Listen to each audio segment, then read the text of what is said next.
IPhone 15 आ गया है तो हमारा भी पावर ऑफ ग्रेटिट्यूड का नया वर्जन 15 वर्जन, उसका आगाज हम आज की अपनी बातचीत का इसी एक अपग्रेड वर्जन के साथ करने लगे हैं। शुक्रगुजारी दिल की हालत है, ये स्टेट ऑफ माइंड है, ये कैफियत है, ये सिर्फ जुबान से कहना नहीं है कि अल्लाह का बड़ा शुक्र है। मैं शुक्र को तो एक रूहानी अमल समझता हूँ। रोंडा बायरन की किताब है the power of gratitude, the magic के नाम से। वो असल में पावर ऑफ ग्रेटिट्यूड को मैजिक कहती है। वो कहती है कि शुक्रगुजारी जादू है। मैं कहता हूँ कि कोई गिर रहा है ना, उसका हाथ कभी ना पकड़े, कि गिरने वाले का हाथ तो पकड़ना चाहिए, उसे बचाना चाहिए। मैं कहता हूँ वो जो गिर रहा है और बचना नहीं चाहता, जिसमें ये तमीज नहीं है कि मैं गिर रहा हूँ और ये मुझे बचाने के लिए हाथ पकड़ रहा है, अगर उसका आप हाथ पकड़ेंगे वो आपको भी गिरा देगा। बिस्मिल्लाहिर्रहमानिर्रहीम, अस्सलाम वालेकुम। मुझे कहते हैं डॉक्टर बरीरा बख्तावर, और आज आप लोगों के सामने हम इस वीडियो में मौजूद हैं। इसका थोड़ा सा बैकग्राउंड आपको बताते चलूँ कि आज ये जो वीडियो आप अपनी स्क्रीन्स पे देख रहे हैं मुझे, और इस वीडियो में सिर्फ मैं नहीं होंगी, मेरे साथ मेरे एक बहुत ही पुराने कुलीग, जिनसे एक बहुत पुराना हमारा एक ताल्लुक़ रहा है हमेशा से काम के हवाले से, और आप हमें स्क्रीन पे देखते रहे हैं ख़ास तौर पे पॉडकास्ट के हवाले से। So Syed Qasim Ali Shah is with me here. और आज ये जो पॉडकास्ट हम आपके लिए लेके आए हैं, कुछ एक लंबे गैप के बाद हम दोबारा से आए हैं। और इससे पहले कि मैं प्रोग्राम के बारे में आपको कुछ बताऊं, थोड़ी सी इसकी हिस्ट्री के बारे में, थोड़ी सी बैकग्राउंड के बारे में बात करना ज़रूरी है। आज से तकरीबन 6-7 साल पहले FM 100 रेडियो स्टेशन के प्लेटफॉर्म से पॉडकास्ट का एक सिलसिला शुरू किया, जिसमें कि मैं और कासिम अली शाह मौजूद होते थे, और हम बड़े मुख्तलिफ़ किस्म के टॉपिक्स को लेके आते थे और उन पे आपसे डिस्कशन करते थे, बातचीत करते थे। इनिशियली जब हमने इसका आगाज़ किया तो it was more like a short radio project, कि ठीक है अगर हम बैठे बात कर ही रहे हैं तो लेट्स रिकॉर्ड दैट। लेकिन उसकी जो पॉपुलैरिटी हुई, जिस तरह से वो सारी वीडियोस आप सब लोगों ने देखी, ना सिर्फ पाकिस्तान में बल्कि पाकिस्तान से बाहर, और इवन बहुत सी ऐसी वीडियोस थी जो कि मुख्तलिफ़ ज़बानों में ट्रांसलेट उनको किया गया, देखा गया, और इतना ज़बरदस्त फ़ीडबैक हमें आता था कि आज इतने सालों के गैप के बाद भी लोग मेरे से पहला सवाल जो पूछते थे वो ये कहते थे कि आपका कासिम अली शाह का और आपका कब पॉडकास्ट आएगा, कब शो आएगा। चंद मसरूफियात की बुनियाद पे हम लोग इकट्ठे काम दोबारा से नहीं कर सके, लेकिन मुझे बहुत खुशी है कि आज हम दोबारा से इनिशिएट कर रहे हैं उसी काम को जिसको कि हमने रोका था। सबसे मज़ेदार बात इस प्लेटफॉर्म की ये है कि यहाँ पे वो तमाम टॉपिक्स डिस्कस किए जाते हैं जो कि रोज़मर्रा ज़िंदगी में छोटी छोटी चीज़ें आपकी लाइफ को अफेक्ट करती हैं। आसान बातें, आसान ज़बान में, इसके पीछे कोई हिडन एजेंडा नहीं होता, जिसके पीछे कोई ऑर्गेनाइजेशन नहीं होती है। So it's just me and Qasim Ali Shah discussing your daily life problems. And I hope जिस तरह आपको हमारी पिछली तमाम एपिसोड्स पसंद आई थी, ये जो एक नया सिलसिला हमने पॉडकास्ट का शुरू किया है, आप इसको इसी तरह से पसंद करेंगे, अप्रिशिएट करेंगे। बहुत मेहनत के साथ हमारी पूरी टीम, मैं, कासिम अली शाह, इसको आपके पास लेके आए हैं। और अब मेरा ख्याल है मुझे जाना चाहिए सैयद कासिम अली शाह की तरफ, जो कि इस वक्त मेरे सामने मौजूद हैं। अस्सलाम वालेकुम कासिम साहब। वालेकुम सलाम बरीरा। बहुत अरसे बाद मैंने 7 साल या 8 साल हो गए जी हमारे पहले वाले। और मैं आप सबको बताता चलूँ कि बेसिकली तो वो रेडियो था, FM 100 था, यहाँ पर हम जिस प्लेटफॉर्म पे बातचीत किया करते थे, और 1.5 वो चलती रही, 1.5 साल तकरीबन हमने काम किया। और उसमें ख़ास बात ये थी, ये हम क्लेम करने जा रहे हैं कि वो मेरा ख्याल है कि पाकिस्तान की हिस्ट्री में पहले पॉडकास्ट थे। बिल्कुल, उससे पहले पॉडकास्ट का कॉन्सेप्ट ही नहीं था। तो हम रेडियो करते थे और रेडियो को वीडियो रिकॉर्ड कर लेते थे और बाद में अपलोड कर देते थे, और बड़ी दुनिया ने उनसे फ़ायदा उठाया। और उसमें बरीरा कई ऐसे हमारे चंक्स हैं, कई ऐसे उसमें कह लीजिए शॉर्ट वीडियोज़ हैं जो करोड़ों लोगों तक गई, बिल्कुल लाखों नहीं करोड़ों लोगों तक गई। और लोगों ने बड़ा सराहा। मसरूफियत डॉक्टर साहबा की भी दरमियान में आ गई, आप डॉक्टर हो गई हैं इस दरमियान में माशाल्लाह, PhD कर लिया आपने। मैं मसरूफ़ रहा बहुत ज़्यादा, और दोबारा से हमने इसको आज से इसका आगाज़ किया है। बरीरा आपका बहुत बहुत शुक्रिया, आपने ज्वाइन किया। बहुत शुक्रिया कि आपने वक्त निकाला, और मेरा ख्याल है हम दोनों की एक मुश्तरका एफ़र्ट है कि हम अब अपना बिल्कुल डेडिकेटेड होकर टाइम निकाल के अब इसको कंटिन्यू करेंगे आप लोगों के साथ। और जितना अच्छा आप लोगों का फ़ीडबैक आएगा, बल्कि मैं तो चाहती हूँ कि इसमें हम ये भी इनोवेशंस कासिम साहब लेके आएँ कि हम लोगों के क्वेश्चंस जो हैं थ्रू ईमेल्स रिसीव करें, थ्रू लेटर्स रिसीव करें, और अपने प्रोग्राम का एक ख़ास सेगमेंट रखा करें जिसमें आप लोगों के प्रॉब्लम्स जो हैं वो कासिम अली शाह से डिस्कस किए जाएँ। क्योंकि अक्सर लोग, मैं सुनती हूँ ना कि जी अपॉइंटमेंट लेने की कोशिश करते हैं, बात करने की कोशिश करते हैं, तो अक्सर आपके पास वक्त की कमी होती है। तो ये प्रोग्राम एक प्लेटफॉर्म होगा आप सब लोगों के लिए कि आप क्या बात सुनना चाहते हैं, क्या डिस्कस करना चाहते हैं, आपकी ज़िंदगी के क्या प्रॉब्लम्स हैं जो कि आप हमारे साथ शेयर करना चाहते हैं। क्योंकि कासिम साहब एक अच्छा मशवरा जो है ज़िंदगी में बड़ी वैल्यू रखता है और ये एक सदका है अगर आप किसी को अच्छा मशवरा देते हैं। आजकल के दौर में अच्छे मशवरे देने वाले लोग भी आपको नहीं मिलते हैं, आपकी ज़िंदगी में कोई प्रॉब्लम्स होते हैं। तो बहरहाल एक दुआ के साथ हम अपने आज के इस पॉडकास्ट को शुरू करते हैं कि बड़ी नेक नियति के साथ हम इस प्रोग्राम को शुरू करें और अल्लाह ताला इसमें इसी तरह से बरकत डाले, आमीन। और आज का हमारा पहला पॉडकास्ट जो है उसकी जानिब चलते हैं कि हमारा क्या सब्जेक्ट, हम क्या बात करने जा रहे हैं। बरीरा मैं काटूंगा, एक बात ऐड करूंगा। जी जी बिल्कुल। अच्छा, ये पाकिस्तान का पहला पॉडकास्ट है जो ओपन एयर हो रहा है यानी आप ये भी देखिए, मैं ये नहीं कहता ये हमेशा ओपन एयर होगा, कभी मुमकिन है हम क्योंकि पॉडकास्ट के लिए जगह रेडी है। और ये आपको बताता चलूँ कि ये फाउंडेशन का पहला स्टेशन ये था। फाउंडेशन जो आप वीडियोस में देखते हैं वो हमारा सेकंड स्टेशन था। इस स्टेशन को पहले रेडी किया और ये बड़ा नेचर के करीब है। यहाँ पर मेरी पसंद के पौधे लगे हुए हैं, यहाँ पर बतखें हैं, यहाँ पर मुर्गियाँ हैं, यहाँ पर परिंदों की आवाज़ें हैं। और ये पाकिस्तान का पहला पॉडकास्ट है जो ओपन एयर खुली आबो हवा में हम रिकॉर्ड कर रहे हैं। और आगे मौसम भी बहुत अच्छा होता जाएगा कासिम साहब, तो मेरे ख्याल will be having more outdoor podcast. Depend कि हमारे व्यूअर्स को क्या अच्छा लग रहा है आउटडोर और इंडोर में। तो चलते हैं अब अपने हमारे फर्स्ट आज के पॉडकास्ट की जानिब। आज जो हम बात करने जा रहे हैं, कासिम साहब ने टॉपिक चुना है और दिस टॉपिक इज़ ग्रैटिट्यूड, यानी कि शुक्र अदा करना ज़िंदगी में, अल्लाह ताला का शुक्र अदा करना, अपनी ज़िंदगी से मुतमईन रहना, कंटेंट रहना। सबसे पहले तो ये बात है कि ये टॉपिक चूज़ क्यों किया गया, फ़िलॉसफी ऑफ ग्रैटिट्यूड, इज़हार तशक्कुर के पीछे जो फ़लसफ़ा है। So what's the reason behind choosing this topic for your first podcast? अच्छा देखिए बरीरा, ये एक ऐसा टॉपिक है जिस पे मैंने बड़ी बातचीत की है। एक ज़माने में हमने शुक्रगुजारी के जादू के नाम से, या पावर ऑफ ग्रैटिट्यूड भी नाम उसका रखते थे, इसकी वर्कशॉप्स करवानी शुरू की। वो वर्कशॉप सिर्फ लेक्चर नहीं होता था, उसमें मेडिटेशन भी थी, उसमें मराकबा करवाते थे, लोगों की आंखों में नमी आ जाती थी, इतना शानदार फीडबैक था। फिर मेरे पेड सेशन भी पब्लिक हो जाते हैं, उनको मैं अपलोड कर देता हूँ। तो बेशुमार वर्कशॉप्स करवाने के बाद हमने उसको अपलोड करना शुरू कर दिया। मेरी जितनी किताबें ये पिछले 7 सालों में आई हैं, ये भी वैसे कमाल है कि पिछले 7 सालों में कंपाउंडिंग हुई। उससे पहले जब आप और मैं प्रोग्राम कर रहे थे तो मेरी सिर्फ एक किताब थी और शनाख्त नए नए हम फेमस हो रहे थे।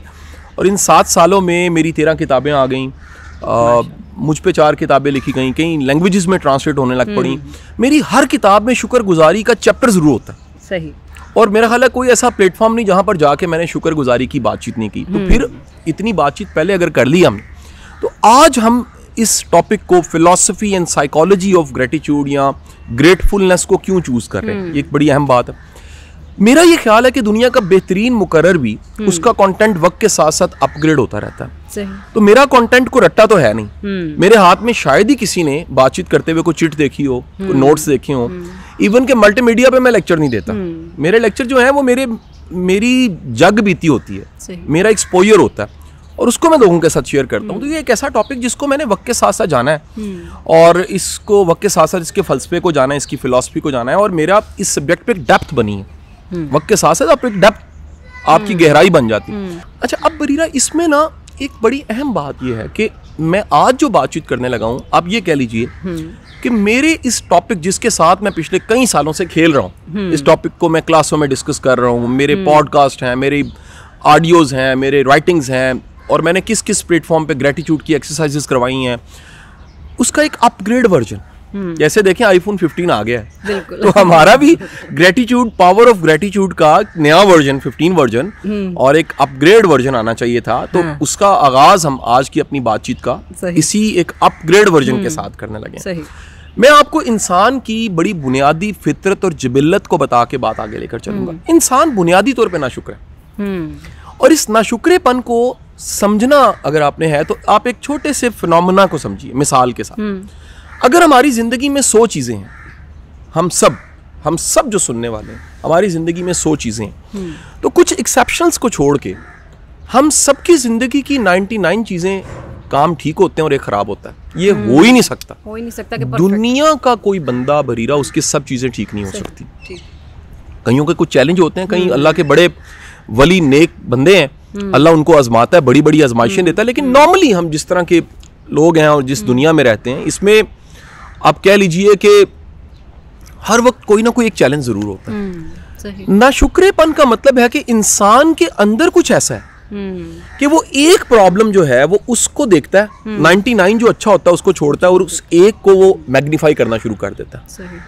अब ये आपने मुझसे पूछना मैग्नीफाई कैसे करता है और वो 99 उसकी आंखों से ओझल हो जाते हैं। ये हालत नाशुक्रापन है, ये नाशुक्री की हालत है। शुक्रगुजारी का मतलब क्या है? यानी जो इंसान में जिबिल्लतन नहीं है। इसीलिए मैं कहता हूं कि वो काम जिसका सवाब है उसको सीखना चाहिए, वो काम जिसका सवाब है उसको हमें लर्न करना चाहिए, उसकी कोचिंग होनी चाहिए, उसकी ट्रेनिंग होनी चाहिए। और वो क्या है? शुक्र करो, सब्र करो, शुक्र करो। तो सब्र और शुक्र का जो फलसफा है अगर आप उसको देखते हैं तो शुक्र का मतलब ये है कि जिंदगी का जो कुछ अच्छा है उसको एक्नॉलेज किया जाए। सही। अब जिंदगी में 99% मैंने कहा है, मैंने जर्नली कह दिया। मुमकिन है कोई बड़ा दुखी बैठा हो तो वो कि नहीं शाह साहब मेरी जिंदगी का गम आपको पता ही नहीं है, मेरे दुख ही नहीं पता आपको। 99% जो चीजें हैं वो इतनी कमाल की होती हैं और इतनी अच्छी होती हैं कि हमें उनके होने के बाद उनके होने का एहसास ही नहीं होता। यानी वो 99% जो अच्छा है वो श्रिंक होके 1% लगता है। सही। और जो प्रॉब्लम है 1% वो मैग्नीफाई होके उसका साइज बड़ा लगता है और वो लगता है वो 99%। शुक्रगुजारी का मतलब है कि आपको 99% बहुत बड़ा लगे और प्रॉब्लम आपको 1% ही लगे। सही सही। और उसकी हिकमत को भी आप समझें कि वो जो 1% है वो क्यों है। राइट। अच्छा, अब यहां तक पहुंचने के बाद ये जो हमारी जिबिल्लत और फितरत में है, आप अगर इसको कंट्रोल करते हैं, यानी आपका ये सेल्फ कंट्रोल इतना अच्छा है कि आप उस 1% को 1% की जगह पे रख के वो नेमतों को शुमार करते करते खुद पे कैफियत तारी करते हैं और इस कैफियत में रहते हैं कि यार अल्लाह तेरा कितना शुक्र है, ये मेरा कमाल तो नहीं है, मैं कहां से उठा। आप में हम अपनी कहानियों की जिंदगी की लें, कहां से उठे, कैसे चले, कैसे आज तक पहुंचे, तो हमारे पास शुक्र के अलावा ऑप्शन कोई नहीं है। लेकिन अगर वो सारी पॉजिटिव चीजें हमें ना दिखें या दिल महसूस ना कर सके तो फिर ये नाशुक्रापन है। और इसको क्लोज करूंगा इस सारे बातचीत को इस बात के साथ कि शुक्रगुजारी दिल की हालत है, ये स्टेट ऑफ माइंड है, ये कैफियत है। ये सिर्फ जुबान से कहना नहीं है कि ये अल्लाह का बड़ा शुक्र है, ये कैफियत है। और अगर ये कैफियत नहीं है, इसीलिए कलेक्टिव एटीट्यूड भी है। कुछ लोग शुक्रगुजार होते हैं और कुछ लोग नाशुक्रे होते हैं। सही सही, वेरी राइट। बिल्कुल सही बात आपने की। और मैं भी हमेशा यही चीज़ सोचती हूँ कि कोई भी अगर शख्स ये सोचता है ना कि मेरे साथ वाले शख्स या मेरे दोस्त या मेरे रिश्तेदार या फ़लाँ की ज़िंदगी 100% जो है वो दैट्स परफेक्ट, सो ये आपकी एक बेवकूफ़ी है ऐसा सोचना। क्योंकि किसी शख्स की भी ज़िंदगी जो है परफेक्ट नहीं होती, कोई ना कोई उसमें ऐसे एरियाज़, ग्रे एरियाज़ ज़रूर होते हैं जिनके बारे में वो शख्स शायद बात करना पसंद नहीं करता, या वो उसकी ज़िंदगी कुछ ऐसे सेंसिटिव मैटर्स होते हैं, सो दे आर ऑलवेज़ देयर। अच्छा कासिम साहब, आपने ये बात बड़ी अच्छी की कि अक्सर मुंह से तो सब कह रहे होते हैं अल्लाह का शुक्र है, अल्लाह का शुक्र है जी, अल्हम्दुलिल्लाह, लेकिन इसको मेंटली इस चीज़ को एक्सेप्ट करना अल्हम्दुलिल्लाह is itself is a complete philosophy. कि ये जो सूरह फातिहा की एक जो फ़िलासफ़ी है, ये सारी ग्रेटिट्यूड पे ही तो बेस है कि आप स्टार्ट ही अल्हम्दुलिल्लाह से कर रहे हैं। इस चीज़ को जहन में सोचना। अच्छा, छोटे छोटे बच्चों के साथ, क्योंकि आपके बच्चे, मेरे बच्चे, तो हम वो अक्सर बच्चों के मुंह से भी ये बातें हम क्योंकि बड़ों से सुनते हैं, वो तो कहते हैं कि नहीं Allah doesn't want this to happen, या ऐसा मेरे साथ नहीं, अल्लाह मियां ने नहीं किया, व्हाई मी। सो ये क्वेश्चनिंग जो बच्चे भी करते हैं वो इस वजह से कि बड़ों को देखते हैं हर वक्त शिकवा करते हुए, हर वक्त शिकायत करते हुए।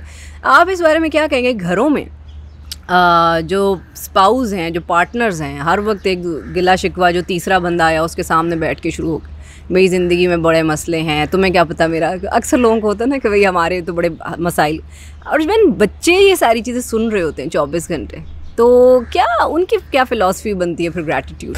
देखिए, ये तो कोई दूसरी राय नहीं है कि इंसान का बच्चा जो कुछ देखता है उसको कॉपी करता है। यानी कि एक फितरती फिनोमेना तो यही है शायद। हाँ। ऐसे ही है कि इंसान का बच्चा अगर शुक्रगुजार माहौल में है, हाँ, तो वो शुक्रगुजारी की सीख जाता है। सही। वो कदरदानी है, वो एहसान मंदी का माहौल है, जो कि बड़ा अच्छा एक माहौल है। मैं समझता हूँ कि घर की फिजा में शुक्रगुजारी, ग्रेटिट्यूड, एक्नॉलेज करना, एडमिट करना, मानना, ये फिजा, हवा या अल्हम्दुलिल्लाह का वर्ड अगर दिल से कहा जाता है तो ये एक बड़ी, मैं समझूंगा, मुअत्तर फिजा है। ये बड़ी एक रूहानी फिजा है।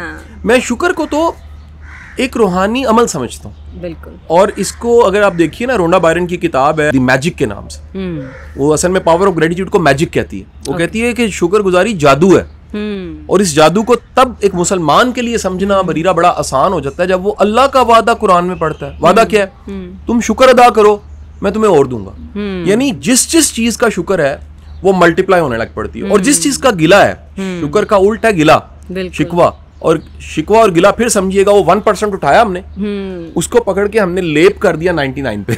True. उसको ऐसे करके हमने काला रंग पकड़ा 1% पकड़ा, और 99 जो जिंदगी का अच्छा उसके ऊपर काला रंग कर दिया। कितना बड़ा जुल्म किया। और शुक्रगुजारी ये है कि आपको लगे कि 99 क्या है और जो 1% है वो सबकी जिंदगी में है। सो जिस घर में ये फिजा है, ये आबो हवा है शुक्र की, उस घर के बच्चे मजबूत होते हैं, उनके रिश्ते मजबूत होते हैं, उनके लिए टीम बिल्डिंग बड़ी आसान होती है। ये देखें, मैं अक्सर डिस्कस करता हूँ, टीम बिल्डिंग अचानक किसी 30-32 साल के बंदे को नहीं सिखाई जा सकती। सही।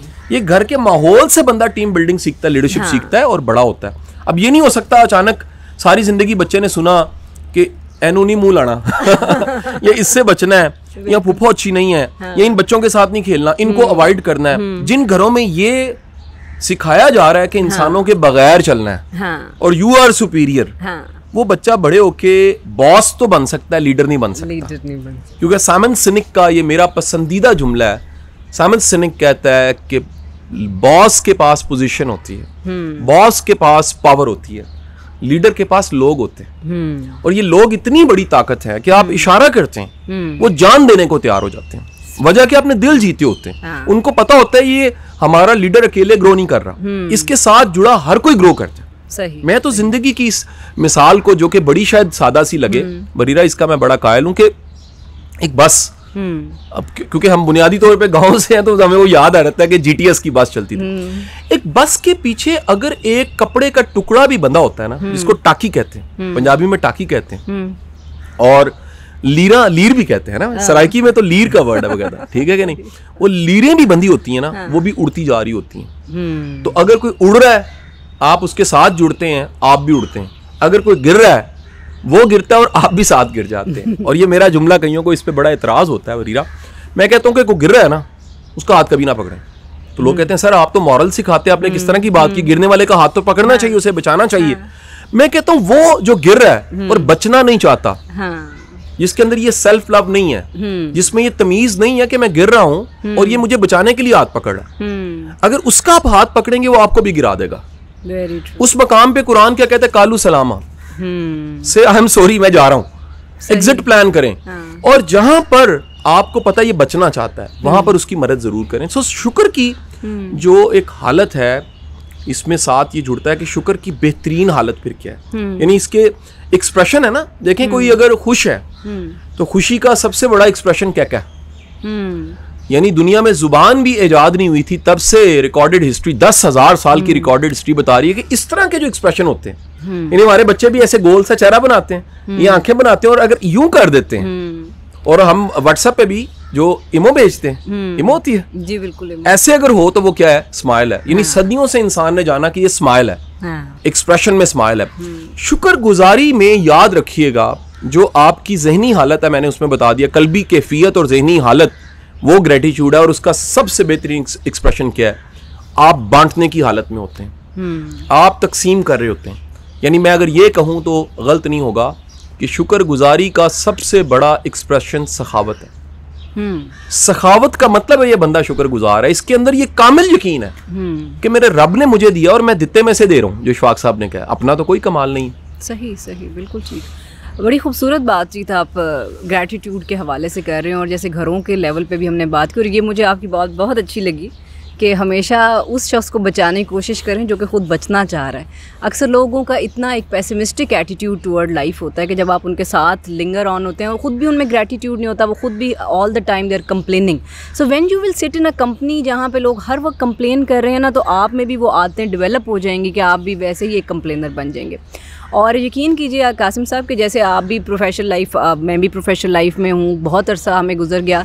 जो आपका बॉस होता है वो भी एक क्राई बेबी जो ऑफिस का होता है ना, जो हर बात पे रोता हुआ या कंप्लेन करता आ जाता है, तो बॉस भी उससे तंग आ जाता है। वो कहता है कि भाई ये इसने कोई काम नहीं करना, ये सिर्फ कंप्लेन्स करता है और सिर्फ क्राई बेबी बना। तो gratitude even when you are working in your office, तो वहाँ पे भी ग्रैटिट्यूड बड़ा ज़रूरी है। अब ये नेक्स्ट क्वेश्चन मेरा इसी से रिलेटेड है कि हमारे यहाँ लोग जो कि प्रोफेशनल लाइफ में, ऑफिस में अक्सर लोग हैं जिनकी बड़ी अच्छी जॉब्स हैं, अच्छी एक आपकी इनकम आ रही है, आपका एक अच्छा सफ़ेद पोशी में आप अच्छा वक्त गुजार रहे हैं, आपका फैमिली, आपका सेटअप सारा चल रहा है, लेकिन they are complaining all the time. हो सकता है बहुत से ऐसे बेरोज़गार लोग हों जो कि उस नौकरी को देखते हों तो वो कहते हों कि वाह भाई ये काश मुझे भी मिल जाए, लेकिन वो जो अफसर उस सीट पे बैठा है वो बैठेगा, सुबह जाएगा, सुबह से रोना शुरू करेगा और शाम तक वो रोता रहेगा उस कुर्सी बैठे कि मुझे इस ऑर्गेनाइजेशन ने, ख़ास तौर पे सरकारी ऑर्गेनाइजेशन, प्राइवेट में यही है, तो वो ग्रेटिट्यूड उसमें वो है ही नहीं कि अल्लाह ताला ने उसको रिस्क हासिल करने के लिए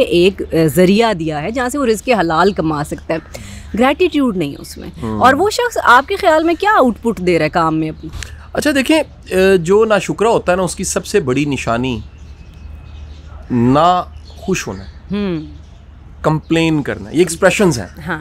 शुक्रगुजार के हैं कि वो शुक्र अदा करते करते थकेगा नहीं। हाँ। और नाशुक्रा जो है ना वो ब्लेम गेम खेलेगा। हाँ। वो टॉक्सिक होगा। हाँ।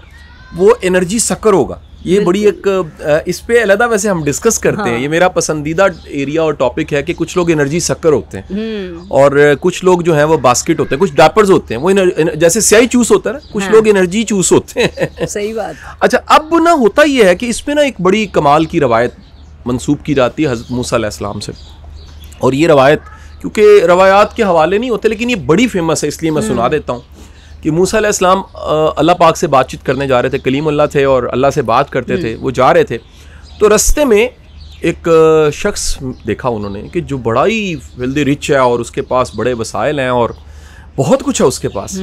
तो उससे पूछा कि मैं अल्लाह के पास जा रहा हूँ, तुम चाहोगे कोई अल्लाह से कोई मैं मैसेज दूँ, आपको बात कहना चाहोगे, कोई सवाल है? उसने कहा जी मेरा सवाल है। क्या सवाल है? कहा जी अल्लाह से कहिएगा जाके कि मैं बस कर दें, इतनी नेमतें, इतनी नवाजिशें, इतना नवाजा है, इतनी मेरी औकात नहीं है, हर चीज़ ज़रूरत से ज़्यादा है मेरे पास। यानी उस टाइम पे जाके कहूँ तो गाड़ियाँ भी ज़रूरत से ज़्यादा हैं, वसाइल भी, घर भी, रिसोर्सेज भी। तो उन्होंने कहा ठीक है। थोड़ा आगे गए तो एक शख्स देखा जो इतना गरीब था वरीरा और इतने बुरे हालात थे कि उसके पास पहनने को कपड़े नहीं थे, और वो कपड़े ना होने की वजह से उसने रेत पकड़ के एक थोड़ा सा वो एक खड्डा बना के उसमें अपने आप को अपने उस एरिया को जो सतर का छुपाने का एरिया उसमें रखा, तो ऊपर रेत रखी हुई थी अपने कि अपने आप को मैं कवर कर दूं, दिखे ना मेरी हया रहे कायम। उसके पास से गुजरे तो कहा कि मैं जा रहा हूँ अल्लाह के पास, आप कोई सवाल है तो बताओ, मैं अल्लाह से पूछ लूंगा। उसने कहा कि ये जो मेरा हाल है ये क्यों है, इतने बुरे हाल है, ना खाने को रोटी है, ना वसाइल है, ना रिसोर्सेज हैं, और देखिए मैंने अपने तन को, बदन को ढांपने के लिए भी रेत ऊपर रखी हुई है। मूसा अलैहिस्सलाम ने कहा ठीक है, और गए अल्लाह से बात की। अल्लाह पाक ने कहा कि वो जो कह रहा है कि मेरे पास इतना कुछ है बस कर दे, उसको कहो कि वो शुक्र छोड़ दे। वो शुक्र छोड़ दे तो नेमतें कम हो जाएंगी उसकी। और इसको कहा कि ये गिला छोड़ दे, ये जो रेत से जिस्म ढांपे हुए था ये गिला छोड़ दे, शुक्र करना शुरू कर दे। वापस आए तो पहले उसको मिले जिसके पास बहुत अमारत थी, खुशहाली थी। उससे पूछा तो उसने कहा कि मैं कैसे छोड़ दूं, यानी मैं शुक्र छोड़ दूं। इसका मतलब है शुक्र एक एटीट्यूड है। इस मिसाल में समझिएगा, इसका मतलब है कि जिसके अंदर ये शुक्र है वो शुक्र हर हालत में करेगा, इवन कि शुक्र करने वाला जिंदगी के मुश्किल वक्त का भी शुक्र करेगा। ये कलदा से आपने मेरे से जरूर पूछना है कि लिंकिंग डॉट थ्योरी इस पे अप्लाई कैसे होती है। ये बड़ा अहम पॉइंट है कि हमारी जिंदगी के जो ट्रेजेडीज होती हैं उसमें भी कोई शुक्र का पहलू होता है, इसको भी डिस्कस करते हैं। तो जब उसके पास गए जिसने रेत से जिस्म को ढांपा हुआ था, उससे कहा कि अल्लाह पाक ने कहा है कि तुम शिकवा छोड़ दो। तो उसने आगे से कहा मैं किस चीज का शुक्र करूं, मेरे पास तो है ही कुछ नहीं। तो रवायत में लिखा जाता है हवा चली और वो रेत भी उड़ गई, यानी जो बचा हुआ था बिल्कुल ही कुछ नहीं था, जो आखिरी चीज वो भी ना रही। तो यानी वो अप्रोच ही उसकी नाशुक्रेपन की थी। और नाशुक्रे बंदे के पास घटता चला जाता है, शुक्रगुजार के पास बढ़ता चला जाता है। तो ये एक बड़ी बेहतरीन मिसाल है ये समझाने के लिए कि जिसकी शुक्र की, ये बता दूं, क्लोजिंग आखिरी बात कर दूं कि वो तमाम नेमतें जो आज आपके पास हैं ये कभी आपका ख्वाब थी। वो गाड़ी जो आज आपके पास है वो कभी ख्वाब थी, वो घर जो आपके पास है वो कभी ख्वाब थी, वो कपड़े जो आपके पास हैं वो कभी ख्वाब था, वो नेमतें, वो जॉब, वो हर चीज़ जो आपके पास है वो कभी ख्वाब था। और उस ख्वाब को देख के आपने सफ़र शुरू किया, आज अचीव हो गया। इंसान ना शुक्र जो होता है उसका होना महसूस नहीं हो रहा हूँ जब तक कि छिन ना जाए। सेहत खराब होती है तो पता लगता है सेहत कितनी बड़ी नेमत है। माँ बाप चले जाते हैं, ठंडी मिट्टी की कब्र बन जाती है, फिर ईद के दिन, शबरात के दिन, 9 मुहर्रम 10 मुहर्रम को याद आता है कि यार ये बेबे है, फिर कदर पता लगती है। जब आप के पास जॉब नहीं होती फिर पता लगता है जॉब कितनी ज़रूरी है। जब आपके पास पैसे नहीं होते तब पता लगता है पैसे ज़रूरी हैं। तो मैं ये दुआ भी मांगूंगा कि अल्लाह हमें वो चीज़ें जो हैं उनके होने का एहसास कायम रहे और हम शुक्रगुजार रहें उनके। सही बात कुछ कह रहे हैं आज ग्रैटिट्यूड के हवाले से, और शुक्रगुजारी की ज़िंदगी में क्या अहमियत है, इंसान की पर्सनालिटी में क्या अहमियत है। और थोड़ी देर पहले कासिम साहब बात करते हुए एक बड़ी इन्होंने अच्छी बात की जिस पे मेरा भी पर्सनली बड़ा एक बिलीफ है कि ज़िंदगी में जो परेशानियां हमें आती हैं, जो मुश्किलात आती हैं, जो ऑब्स्टिकल्स हमें ज़िंदगी में नज़र आती हैं, वो भी एक तरह से अल्लाह ताला की नवाजिश होती, करम होता है। उसकी वजह ये है, कासिम साहब से तो पूछते हैं, लेकिन इसका थोड़ा सा अगर मैं इस बारे में बात करना चाहूँ तो अगर फॉर एग्ज़ाम्पल मैं अपनी ज़िंदगी पर नज़र दौड़ाऊँ तो जहाँ से आप ज़िंदगी जिस पॉइंट से शुरू करते हैं वहाँ से लेके यहाँ तक पहुँचने में आज बहुत ज़्यादा मुश्किलात का सामना करना पड़ा। और अब मैं अगर सोचती हूँ कि जो मुश्किलात हैं वो इंसान को बहुत मजबूत बना देती है, जैसे एक इंग्लिश में वर्ड इस्तेमाल किया जाता है रिजिलियंट बना देती हैं। और जिस शख्स ने ज़िंदगी में मुश्किलात का सामना नहीं किया होता, जो बहुत एक पैम्पर्ड इन्वायरमेंट में पला बड़ा होता है या उसने कभी मुश्किलात को देखा नहीं होता, तो जब ज़िंदगी में अचानक से कोई बुरा वक्त उस पर आता है तो वो घबरा जाता है और वो बिल्कुल ख़त्म हो जाता है और उसको लगता है कि अब ज़िंदगी में जो है वो मैं तो मज़ीद कुछ कर ही नहीं सकता। लेकिन जिस शख्स ने मुश्किलात और परेशानियाँ देखी होती हैं उसमें ये हौसला ज़रूर होता है कि वो रिजिलियंट होता है और वापस दोबारा पलटता है और जाता है। और बुरे हालात के बारे में कुरान शरीफ में भी अल्लाह ताला ने फरमाया कि ये 2 वजूहात की वजह से इंसान पे मुसीबत या बुरा हाल आता है।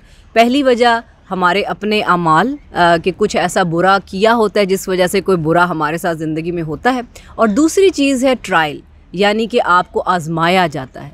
तो दोनों सूरतों में ये इंसान का अपना ही भला है जब आपको ज़िंदगी में कोई मुश्किल सूरत हाल फेस करनी पड़ती है। ट्रायल्स जो हैं वो इंसान को पॉलिश करती हैं, और जो अगर कुछ हमारे से गलती हुई है जिसकी वजह से कोई बुरा वक्त हमारे पे आया है तो भी वो हमारे गुनाह जो है वो साफ़ कर रहा होता है। This is what I personally believe in. Qasim sahab कुछ बात कर रहे थे थेरीज़ के हवाले से कि मुश्किल वक्त किस तरह से इंसान को मजबूत बनाते हैं और किस तरह से उनमें मुश्किल हालात में ग्रैटिट्यूड को अपने साथ ज़िंदगी में बांधे रखना बहुत ज़रूरी है। वाई सो? अच्छा देखें बरीरा, मेरा ये मानना है कि इंसान का जो एक रूहानी मकाम है ना, क्योंकि रूहानी तौर पे भी हमारे दर्जे हैं। बिल्कुल। कुछ लोग बिल्कुल वो असफला साफिलीन के लेवल पे होते हैं, सर्वाइवल की जंग, मतलब वो कानों के अंधे, दिलों के अंधे, आँखों के अंधे हैं, उनको हकीकत महसूस ही नहीं होती, उनको सच दिखाई नहीं देता, उनको अंदाज़ा ही नहीं होता अल्लाह की करम नवाजियाँ क्या हैं। अगले लेवल पे चलते चलते, यानी अभी तक तो हम बात कर रहे थे कि शुक्र करना है, उसकी कैफियत है, और अच्छा जो है 99% उसका भी शुक्र करना है। मैं आपको एक बड़े हाई लेवल का ग्रेटिट्यूड बताता हूँ जो वलियों में पाया जाता है, जो नबियों में पाया जाता है। और मैं फिर कहूँगा कि आप में से भी कोई अगर अल्लाह ने कुछ लोगों को तौफीक दिया, मैंने बड़े आम लोग देखे, बज़ाहिर आम है, किसी को नहीं पता, लेकिन मैं उनको अल्लाह का वली मानता हूँ, जिनकी ज़िंदगी में ये है कि वो जो 1% नहीं है या जो 1% चैलेंज है, अल्लाह उनको ऐसा शऊर दे देता है, ऐसी इनायत कर देता है कि उस 1% का भी वो शुक्र करने लग पड़ते हैं। वो कहते हैं इसमें भी कोई हिकमत है, यानी वो हिकमत भी आया हो जाती है कि या बारी ताला ये ना अगर ऐसे होता तो मेरे में ये गुदाज नहीं होना था, मेरा अगर दिल ना टूटा होता तो मेरी बात में तासीर नहीं होनी थी। आप इसकी मिसाल लीजिए, बड़ी सादा सी एक मिसाल देता हूँ। हम बचपन में गुड्डी उड़ाया करते थे। सही। अब तो लाहौर में वैसे बसंत बैन है और गुड्डी उड़ाना बैन है, लेकिन बाहर के ममालिक में जाता हूँ तो बच्चे गुड्डी उड़ा रहे होते हैं। हाँ। गुड्डी का ना बाज़ औक़ात उस काइट का बैलेंस नहीं ठीक होता, यानी उसकी एक पंजाबी में तो वर्ड है झुल। हाँ। अच्छा। इंग्लिश में कहूँ तो इंक्लिनेशन। सही। वैसे पंजाबी क्या कमाल जुबान है ना, तो वो झुल उसकी एक तरफ होती है, यानी वो एक तरफ जा रही होती है, तो उसको बैलेंस करने के लिए नीचे उतारते हैं बच्चे, और उसके एक कोने पे, एक किनारे पे, एक साइड पे धागा बांध देते हैं। एक धागों का टुकड़ा लेते हैं ऐसे ही, उसको कहते हैं कन्नी। सही। कन्नी बांध देते हैं। हाँ। तो क्या होता है कि वो जो इस तरफ झूलता है, इस कन्नी की वजह से सीधा हो जाता है। एक और मिसाल लेते हैं, अगर आप गाड़ी चलाते हैं तो बाज़ औक़ात व्हील बैलेंसिंग होती है। एक अलाइनमेंट का वर्ड है, एक बैलेंसिंग का वर्ड है। तो बैलेंसिंग में होता है कि टायर क्योंकि चल चल के कहीं ना कहीं उसका वो जो रिम है वो थोड़ा सा ख़राब हो जाता है। जब वो व्हील बैलेंसिंग करवाते हैं, आप कभी जाके करवाइए, तो वो वेट उन्होंने रखे होते हैं, वो उसको चला के और बड़े बारीकी से देखते हैं कि कहाँ पर वो अगेन वो फॉल्ट है, वो वज़न वहाँ पर बांध देते हैं, उसको अटैच कर देते हैं। तो टायर का जो वेट है वो बैलेंस होता है और रिम का वेट भी बैलेंस होता है और टायर स्ट्रेट जाने लग पड़ता है। उसको चेक किया जा सकता है, जो गाड़ी चलाने वाले वो जानते हैं, बबल होने लग पड़ती है गाड़ी अगर वो बैलेंसिंग ना हो। तो आप नोट कीजिए, वो जो वेट अटैच किया गया या वो जो कन्नी बांधी गई वो बैलेंस के लिए बांधी गई। हमें अपनी ज़िंदगी में नहीं पता लग रहा होता कि हमारा ये जो बैलेंस है ये कैसे होगा। तो नेचर क्या करती है, वो प्रॉब्लम की कन्नी बांधती है। नेचर बाज़ औक़ात एक वेट अटैच करती है जिससे हमारा बैलेंस रहना होता है। यानी हमने बाज़ औक़ात बंदे का पुत्र रहना होता है, बाज़ औक़ात हमारे अंदर वहाँ से कोई ऐसी कमी थी जो पूरी हो जाती है, बाज़ औक़ात हमें वहाँ से कोई ब्लेसिंग मिल रही होती है, बाज़ औक़ात हमें अल्लाह याद रहता है, बाज़ औक़ात सजदे की तौफीक हो जाती है, बाज़ औक़ात हमारे अंदर खौफ खुदा रहता है, बाज़ औक़ात वो जो कमी और महरूमी मिलती है वो आपके अंदर एम्पैथी पैदा करती है। और जब आपके सामने मसलन भूख मिली आपको, तो जब भूखा आता है और आपके पास रोटी होती है तो आप बांटते हैं। आपके पास कभी कपड़े नहीं है और आपकी कभी ये महरूमी थी, जब आपके पास कपड़े होंगे तो फिर आपके लिए बांटना तब आसान होंगे। आपको याद आएगा कि सर्दी की जो कपाहट है वो क्या होती है।